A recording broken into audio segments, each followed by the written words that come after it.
Hi, I'm Amanda Freed, and I thought I'd pop on and talk with you guys a little bit today. And we'll wait to get into the meat of the meditation until a couple of people pop on. If you do come on to watch or listen, just maybe wave, give me a little hi sign. You can comment or ask some questions.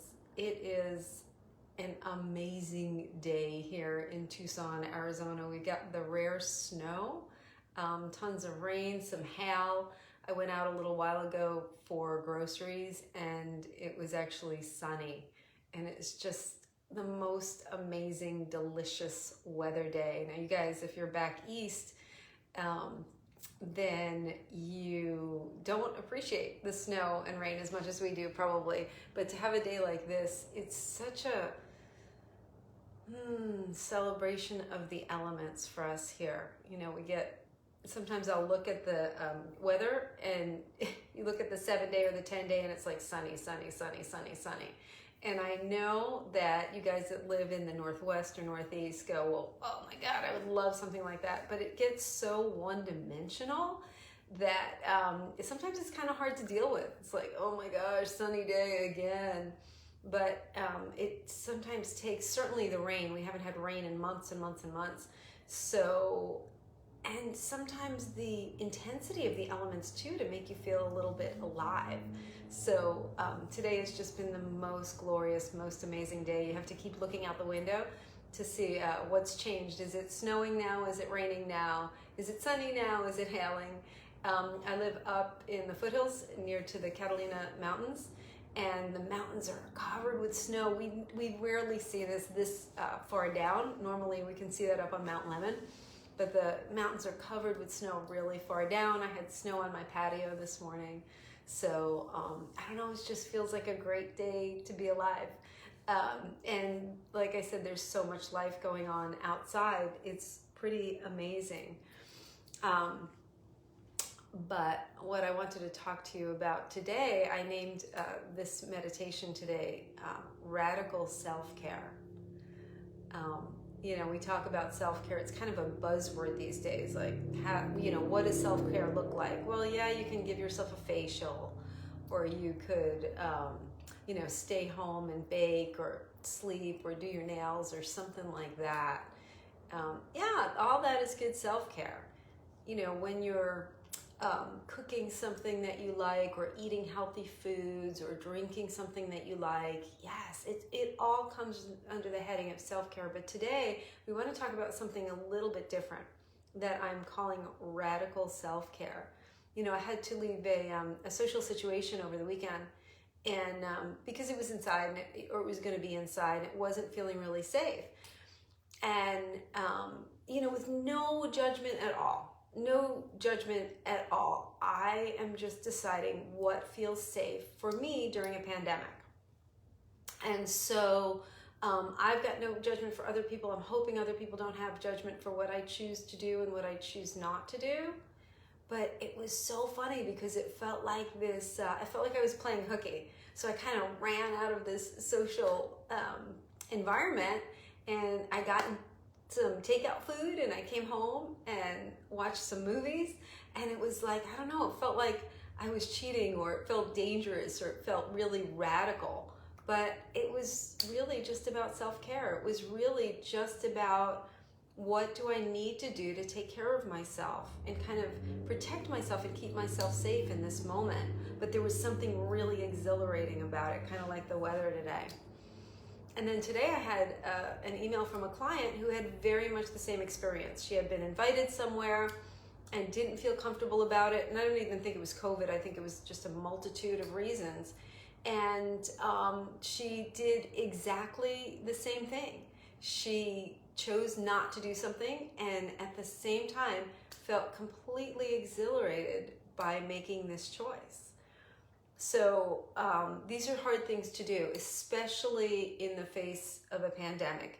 People may be in different situations. I know for my experience that a lot of people are younger than I am, that are in my world. So they seem to not worry as much. Maybe, if you're in your 30s, maybe you get COVID and you're going to be sick for a week or less, and you're probably going to recover. But, as you get older, these things get a little more dangerous and concerning.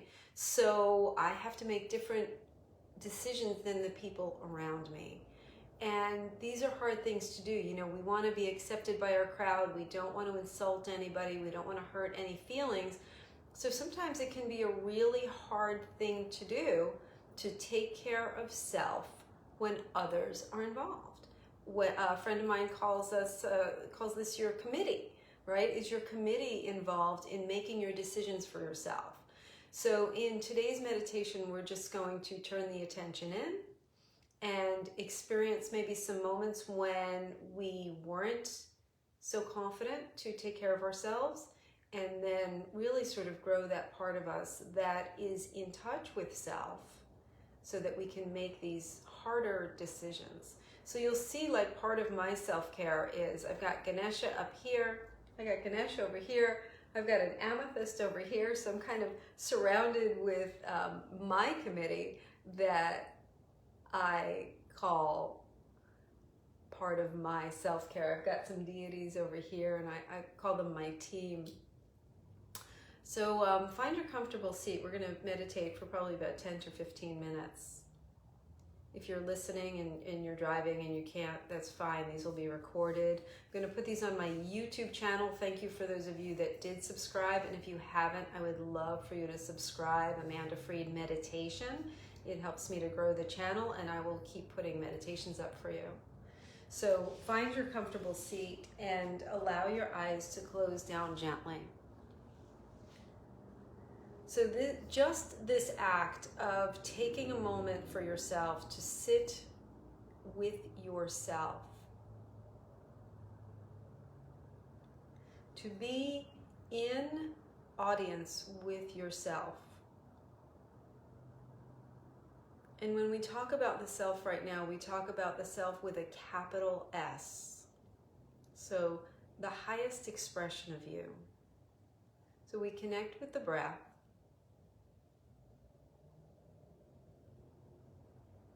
And we move from our surface life, our everyday life, into what we call our interior world, our interior life. A deeper sense of awareness, a deeper sense of knowing, where nothing from the outside informs who we are and what we need. Because we are equipped with this internal, eternal wisdom within.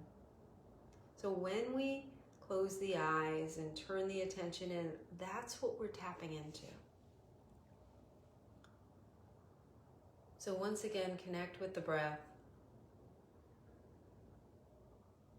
And as you're here, turning the attention to your breath, allowing the images of your outer world to just fade a little bit. Yes, you know what room you're in. Yes, you know what building you're in. Yes, you know what town you're in. So we can just let those images fade a little bit. Are we as familiar with the inner landscape? So let's explore that for a little bit. So we connect with the sound of the breath.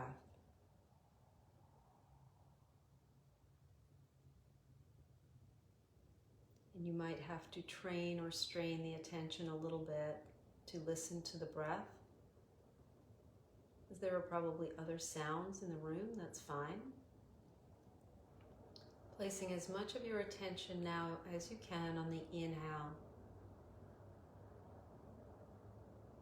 You might be listening to the breath, or feeling the breath, or even visualizing the breath coming in. Whatever way is easiest for you to place as much of your attention on the breath as is possible is wonderful. So know that yourself, with a capital S, doesn't necessarily hear or learn in the same way that anybody else does. So the first thing to explore when you're connecting with your inner landscape is, how do I experience my breath? With sound? Do I feel it? Do I visualize it coming in?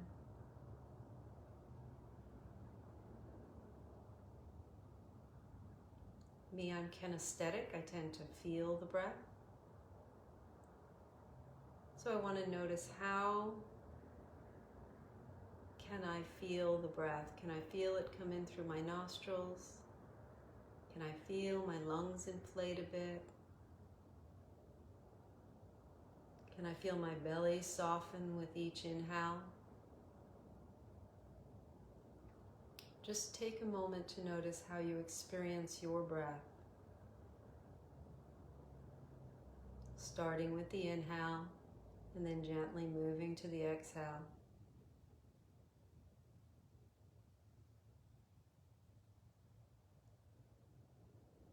You might experience the in-breath differently from the out-breath. One might be feeling, the other might be seeing or hearing. That's fine. So in these practices of meditation, one of the things we really want to do is just to get to know the self, get acquainted with the self. So that when we're presented with a decision, what do I need to do to take care of myself in this moment? It will be easier because you'll have that connection already made.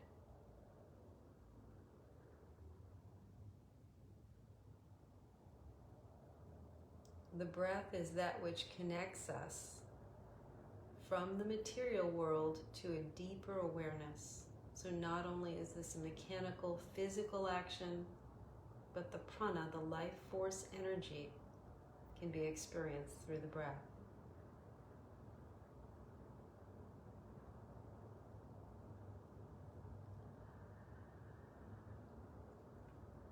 Now go ahead and do a gentle body scan, not necessarily stopping any place in particular, but just checking to see if there are any areas of tension or contraction in the muscular body. Still the outer system.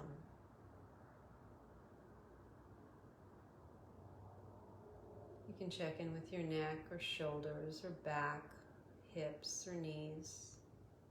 Just noticing if there are any areas of tension. And just spend a moment of awareness there with an intent to allow that area to expand.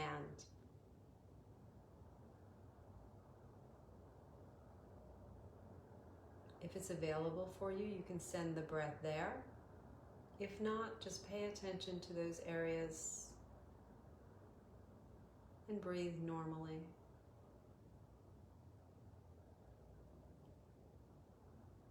Your gentle attention to yourself is such a powerful tool.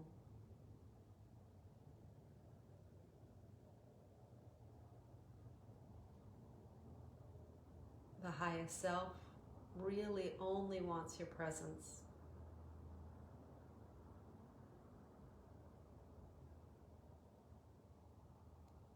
This is the part of you that is looking out for you. This is the part of you that wants the absolute best for you.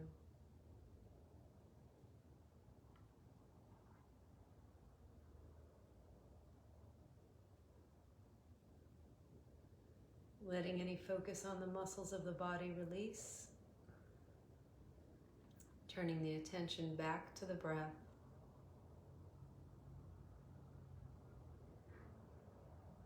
Now bring to your awareness a recent situation where maybe you didn't put yourself first and you could have. Maybe you made a decision to make somebody else happy or comfortable or satisfied. No judgment. Just notice what that might have felt like. If afterwards you might have said, or, I could have served myself a little better in that situation.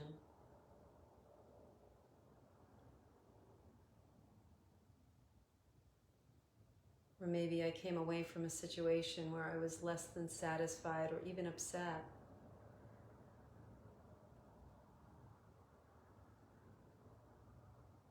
And you can replay that situation in a way that you behave differently.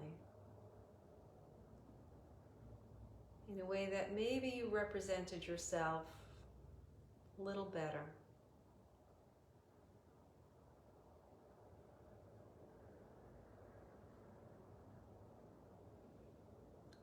And then let that go.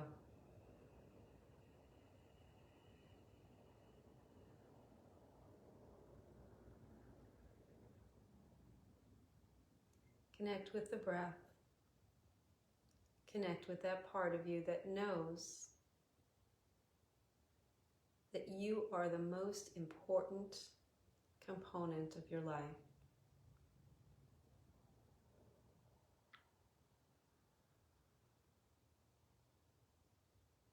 That you are the one in charge of taking care of that highest self, that divine being within you that deserves to be safe and free and happy.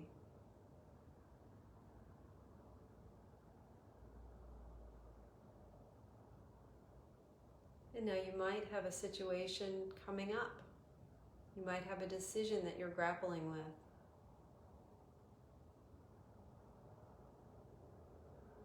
Get in the habit of asking, how can I serve my highest self in this situation?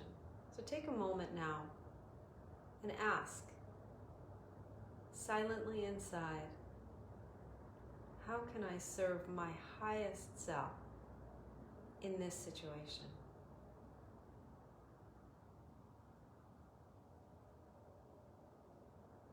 It might be by leaving a situation. It might be by leaving a relationship for a little while.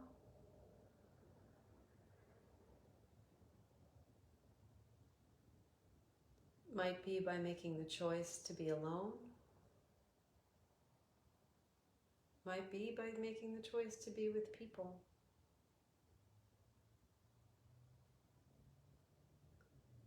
But what we'd like you to do is create a rapport, a comfortable conversation with your highest. And in meditation, that connection can be more and more clear.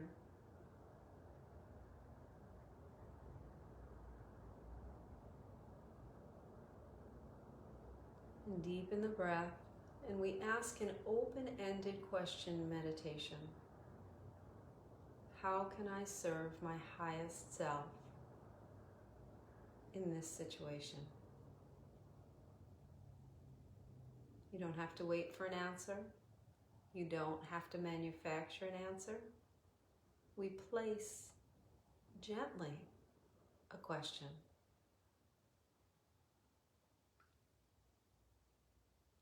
Knowing that I serve my highest self,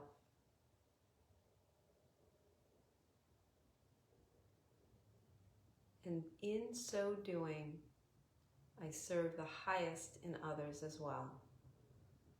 And we might not make other people happy with this. They may not know.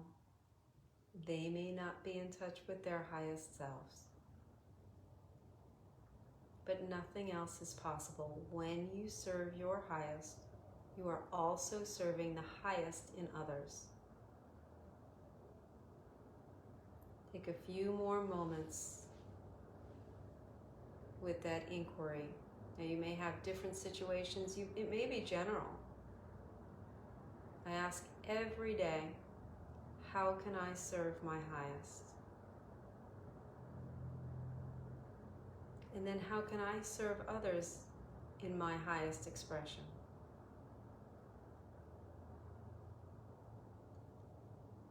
But you've been charged and entrusted with you.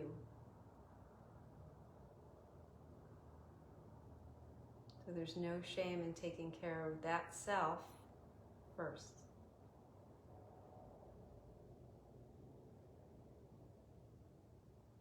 A simple question, how can I serve my highest? How can I serve my highest self?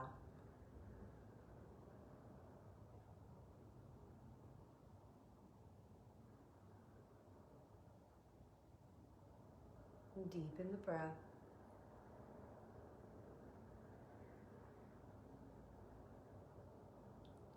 Sometimes it's hard to come out of meditation. This communing with self feels really good. You have delved into your own inner landscape, into your own wisdom and intuition, which is higher than anything anybody else can tell you. Know that once you've created this connection, when you come back again and again, you can just strengthen that bond. Take a moment of gratitude for the connection with your highest self. Make a commitment to return often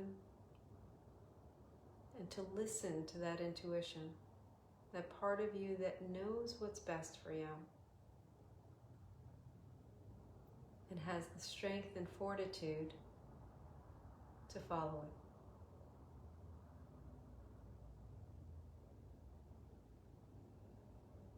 Now gently deepen the breath.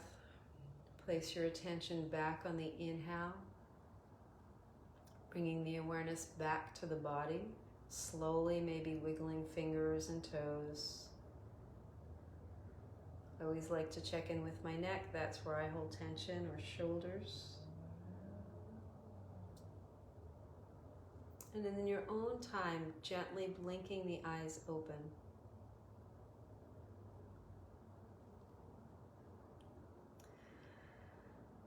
So this concept of radical self-care is kind of funny. You know, I feel like sometimes you're a commando for yourself, and it's difficult. We often think of how we impact others before we think about how we impact ourselves. So it is kind of a radical movement, and people think, oh my gosh, that's so selfish. It's actually not. So be bold. In the words of my friend Gabby Giffords, be courageous. Stand up for yourself, because in doing so, you actually give others, I don't like to use this word, but you give them permission to take care of themselves as well. So when you're true to yourself, and that's what it was meaning during the meditation, when you take care of your highest, it really inspires other people to take care of their highest. You're not taking away from somebody when you say no to something and yes to yourself. You're actually giving them the opportunity to do the same. So try it. You just turn in, you go, what would self-care look like right now? You don't even have to be in a meditation. Close your eyes, turn your attention in. What would self-care look like right now? And then you do it. So I'm so grateful you came and sat with me today. Again, if you could subscribe to my YouTube channel, Amanda Freed Meditation, you will have more and more free meditations. I'm also available for Dharma teachings, for private sessions. I'm happy to be here to serve you. Thank you so much for joining, and I hope you have a fantastic day.